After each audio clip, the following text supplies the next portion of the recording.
Anuradha ma'am here. Welcome to my YouTube channel make concept easy. आज के video lecture में class 11 psychology का chapter 8 start कर रही हूँ, थिंकिंग। देखो, ये जो चैप्टर 8 है थिंकिंग, ये सीबीएसई पॉइंट ऑफ व्यू के लिए तो इम्पोर्टेंट है ही है। इसके साथ साथ जो बच्चे यूजीसी नेट की प्रिपरेशन कर रहे हैं या यूपीएससी की तैयारी कर रहे हैं, उनके लिए भी ये चैप्टर इम्पोर्टेंट है। तो पूरा वीडियो लेक्चर स्टार्टिंग से एंड तक फुल कंसंट्रेशन के साथ देखना, क्योंकि आज के वीडियो लेक्चर में मैं आपको बेसिक कंसेप्ट्स क्लियर करूंगी जो थिंकिंग से रिलेटेड है। देखो, ह्यूमन बीइंग ना ही तो सबसे ज्यादा फास्टेस्ट एनिमल है, ना ही स्ट्रॉन्गेस्ट है और ना ही हैवीएस्ट है, फिर भी वो सारे स्पीसीज पर रूल करता है। ऐसा क्यों? क्योंकि इंसान के पास थिंकिंग एबिलिटीज है, थिंकिंग कैपेसिटी है। वो इंफॉर्मेशन को मैनिपुलेट कर सकता है, इंफॉर्मेशन को एनालाइज कर सकता है। जो थिंकिंग एबिलिटी है ये यूनिक टू ह्यूमन बीइंग है। एनिमल्स के पास ये एबिलिटी नहीं होती। थिंकिंग एबिलिटी कॉग्निशन का बेस होता है, यानी जो भी कॉग्निटिव एक्टिविटीज होती हैं वो सारी थिंकिंग पर बेस्ड होती हैं। जैसे जब हम कोई प्रॉब्लम सोल्व करते हैं तो अपना लॉजिक अप्लाई करते हैं, अपनी रीजनिंग अप्लाई करते हैं, उसमें थिंकिंग इन्वॉल्व होती है। इसी तरह से जब हम कोई जजमेंट देते हैं, चाहे वो पर्सन से रिलेटेड हो, चाहे वो सिचुएशन से रिलेटेड हो, तो उसमें भी हम अपनी थिंकिंग अप्लाई करते हैं। जब हम डिसीजन लेते हैं, यानी जितने भी ऑल्टरनेटिव्स अवेलेबल होते हैं उनमें से हम बेस्ट ऑल्टरनेटिव सेलेक्ट करते हैं, तो उसमें भी हम अपनी थिंकिंग अप्लाई करते हैं। तो थिंकिंग बेस कंसिडर की जाती है कॉग्निशन का। कॉग्निटिव एक्टिविटीज डिपेंडेंट है थिंकिंग पर। तो आप किस तरह से लिखेंगे? देखो, जो थिंकिंग है it is a mental process through which we manipulate and analyze the acquired and existing information. Thinking क्या है? Thinking एक mental process है। जब भी हम thinking करते हैं तो ये cognition से related होती है, ये mind से related होती है। इस वजह से हम इसे mental process consider करते हैं। mental process हम इसे क्यों कहते हैं? क्योंकि इसमें हम manipulation करते हैं, हम analysis करते हैं जो इंफॉर्मेशन हमने एक्वायर की है या जो इंफॉर्मेशन एनवायरनमेंट में एग्जिस्ट हो रही है। देखो, जैसे आप एक पेंटिंग को देखते हैं, तो जब आप उस पेंटिंग को देख रहे हैं तो सिर्फ उस पेंटिंग में उसके कलर, उसके लाइन और उसके स्ट्रोक्स को ही फोकस नहीं करते, बल्कि उस पेंटिंग में से आप मीनिंग निकालकर उसे इंटरप्रेट करते हैं और अपनी नॉलेज में एक नया मीनिंग ऐड करते हैं। अब देखो, जब हमारा एटीट्यूड किसी चीज के लिए नेगेटिव है, हमारा परसेप्शन किसी इंसान के लिए नेगेटिव है, तो हम अपनी थिंकिंग से उसे ऑल्टर कर सकते हैं, उसे चेंज कर सकते हैं, मॉडिफाई कर सकते हैं, उसे हम पॉजिटिव एटीट्यूड और पॉजिटिव परसेप्शन में चेंज कर सकते हैं। तो ये सब पॉसिबल होता है बिकॉज ऑफ थिंकिंग। थिंकिंग की वजह से ही हम एनालिसिस करते हैं इंफॉर्मेशन का। जब भी हम कोई डेटा कलेक्ट करते हैं, उस पर स्टडी कंडक्ट करते हैं, तो वो सब पॉसिबल होता है थिंकिंग की वजह से।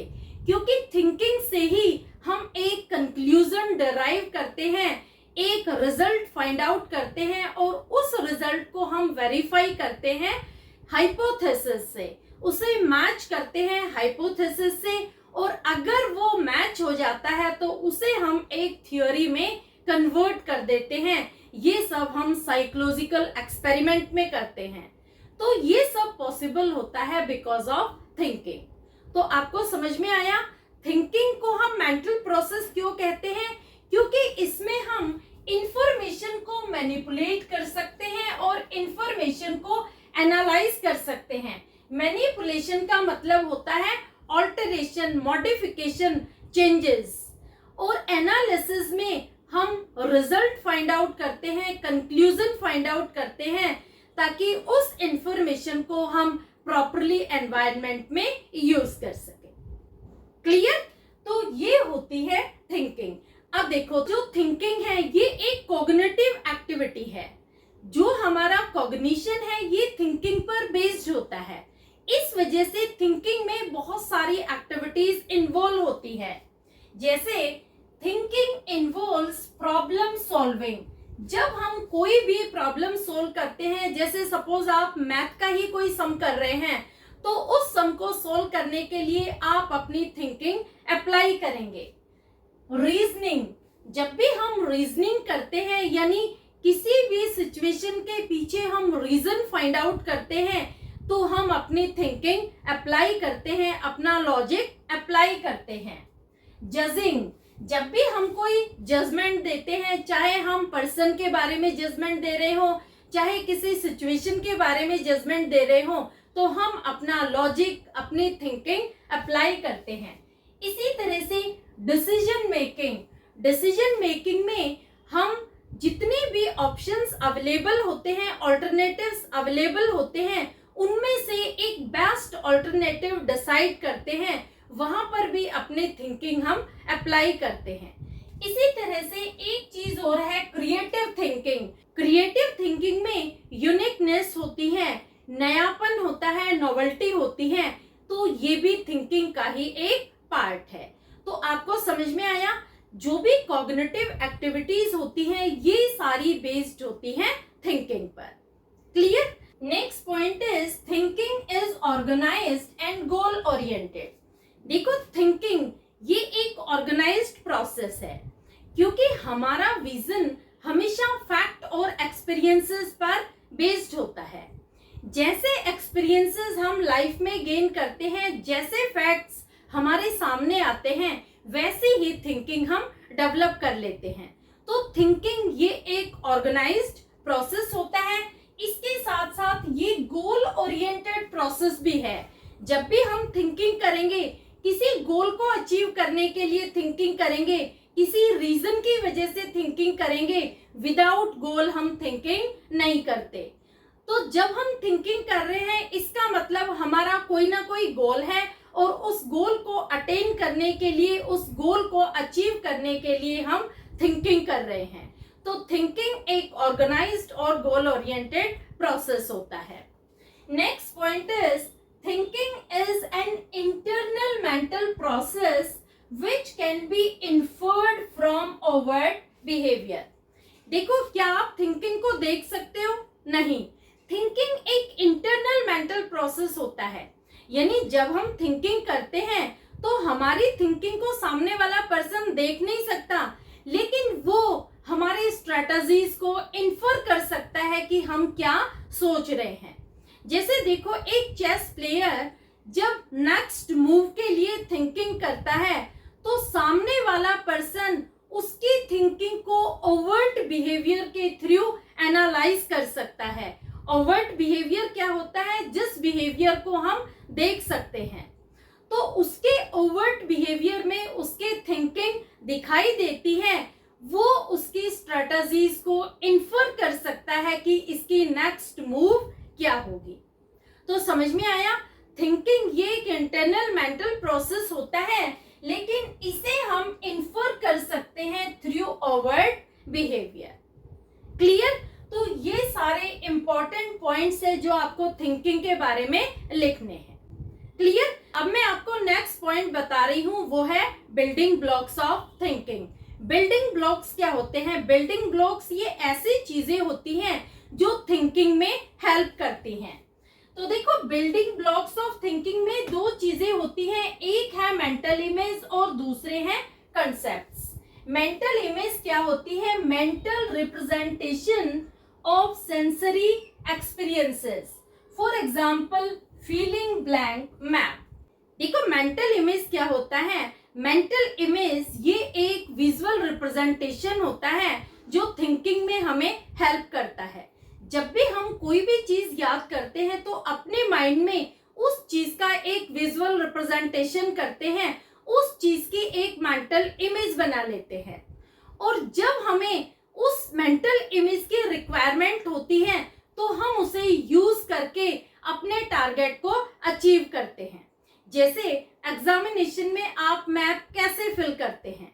जब आप घर में मैप फिलिंग की तैयारी करते हैं तो उसकी एक विजुअल रिप्रेजेंटेशन बनाते हैं, मेंटल इमेज बनाते हैं, जो अपने माइंड में आप फिक्स कर लेते हैं कि जो भी साउथ की स्टेट है वो सारी नीचे आएंगी, जो नॉर्थ की स्टेट है वो सारी टॉप पर आएंगी, जो भी ईस्ट की स्टेट है वो सारी राइट हैंड में आएंगी और वेस्ट की जो भी स्टेट है वो सारी लेफ्ट हैंड में आएंगी।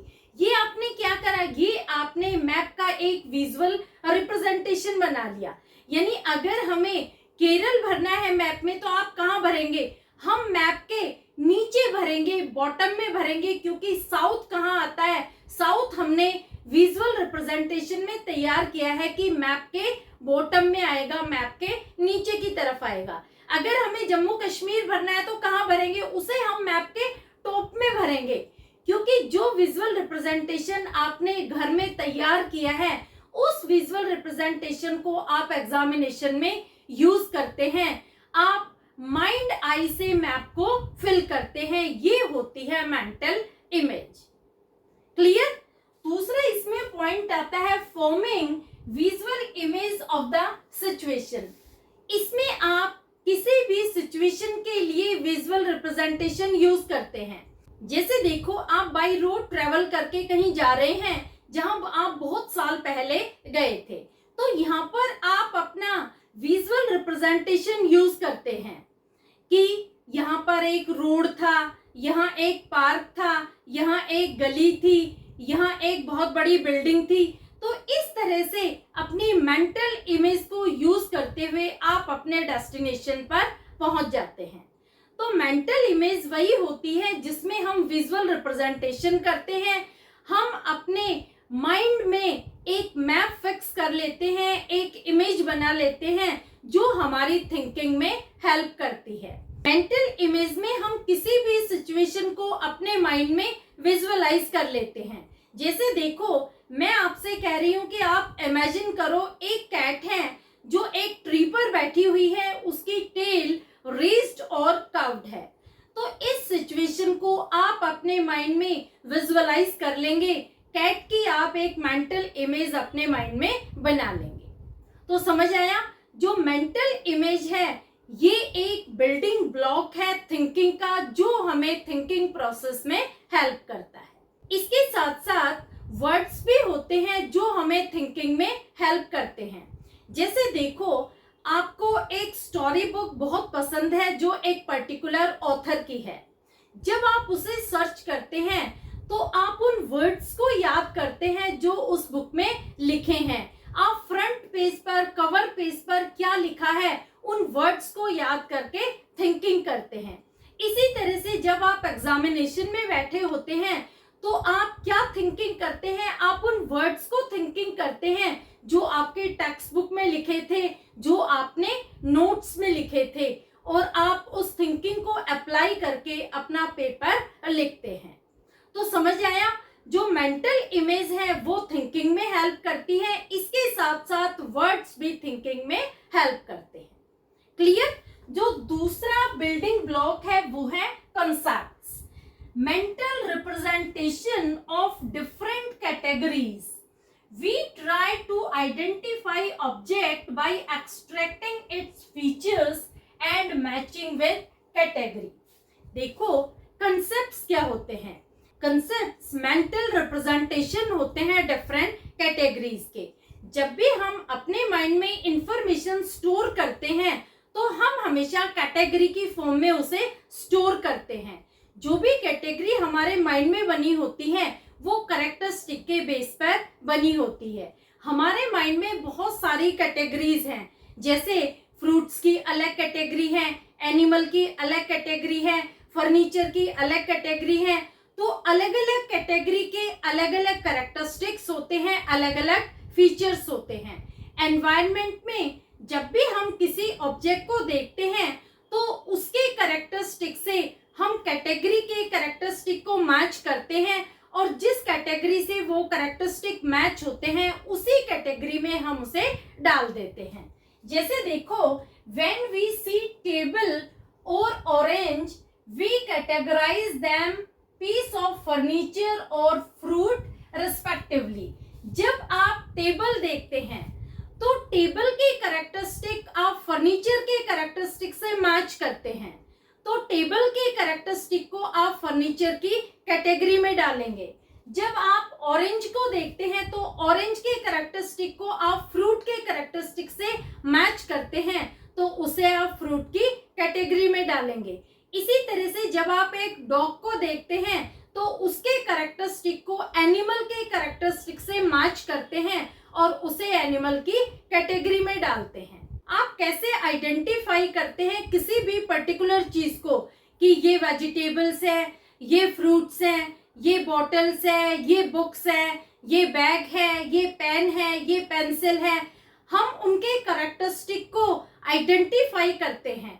उनके कैरेक्टरिस्टिक को आइडेंटिफाई करके हमारे कंसेप्ट में, हमारे माइंड में जो कैटेगरी है उसके कैरेक्टरिस्टिक से मैच करते हैं और जिस कैटेगरी से वो मैच होते हैं उनको उसी कैटेगरी में हम डाल देते हैं। हमारे माइंड में हर चीज के लिए अलग अलग कैटेगरी बनी हुई है, चाहे वो पर्सन से रिलेटेड हो, चाहे वो ऑब्जेक्ट से रिलेटेड हो, चाहे वो सिचुएशन से रिलेटेड हो। वो डिपेंड होती है अपने अपने कैरेक्टरिस्टिक पर।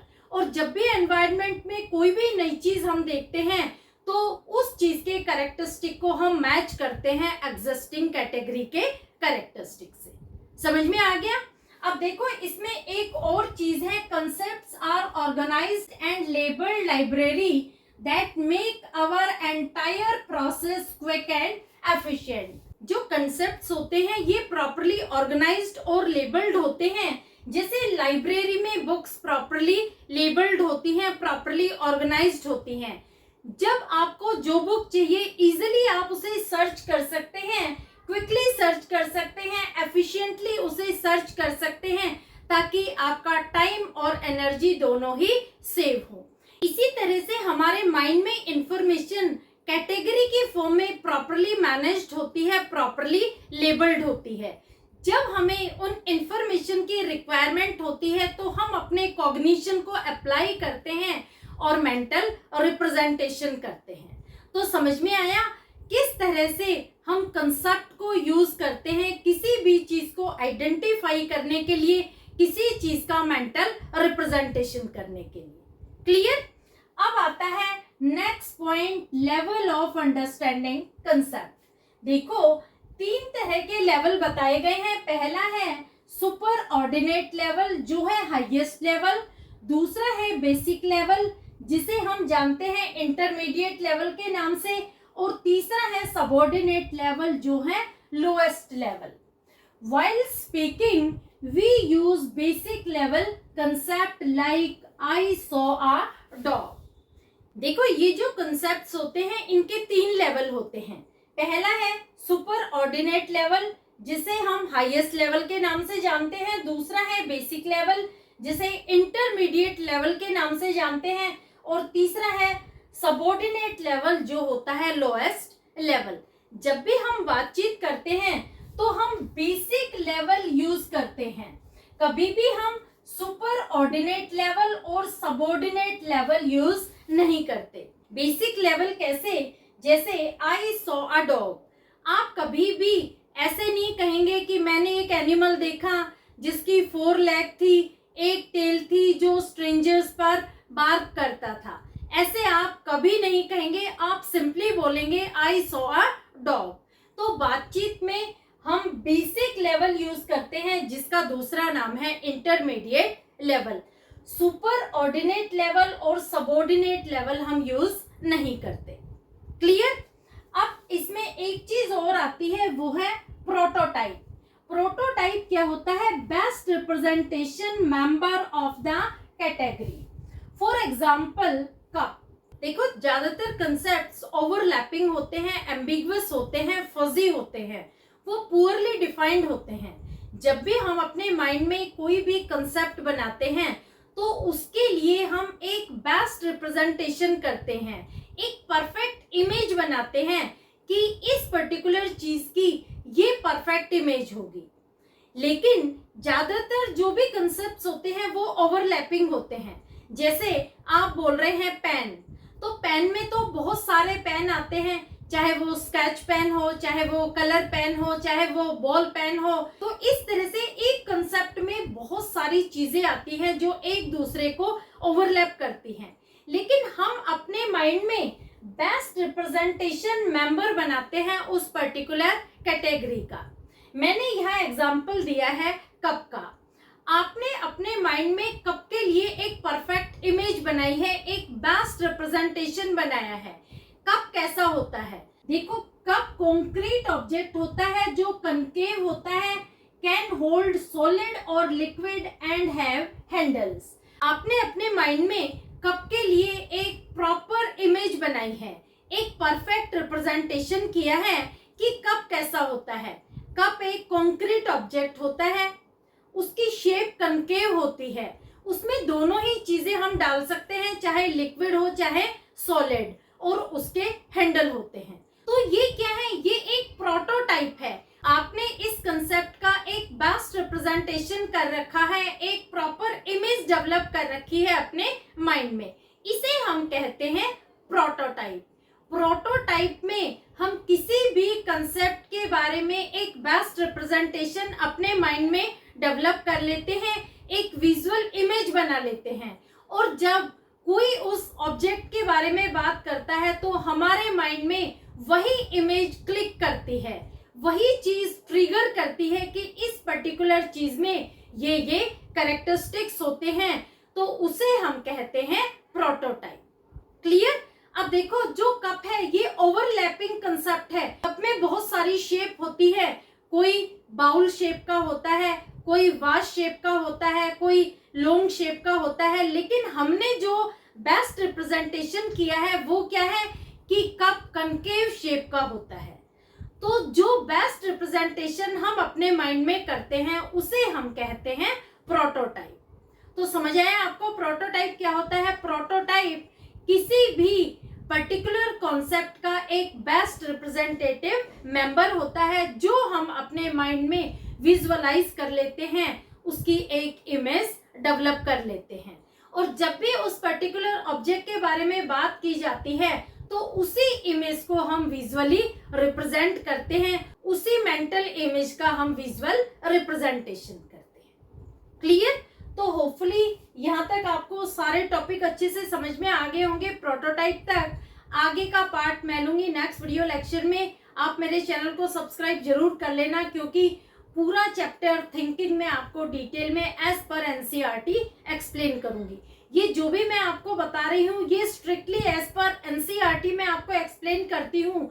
आप अपनी एनसीईआरटी बुक खोल के रखना, जब आप स्टडी करो सारे टॉपिक सारे पॉइंट्स में आपको एज पर एनसीईआरटी एक्सप्लेन कर रही। आप लिंक अपने फ्रेंड्स को भी शेयर कर देना। और देखो, जो भी मैंने यहाँ बोर्ड पर नोट्स बनाए हैं ये सब आपको अवेलेबल हो जाएंगे। आप मेरे टेलीग्राम ग्रुप को ज्वाइन कर लेना, लिंक मैं आपको डिस्क्रिप्शन बॉक्स में दे दूंगी। ये सारे नोट्स मैं आपको टेलीग्राम ग्रुप पर शेयर कर दूंगी। क्लियर? Okay, thank you.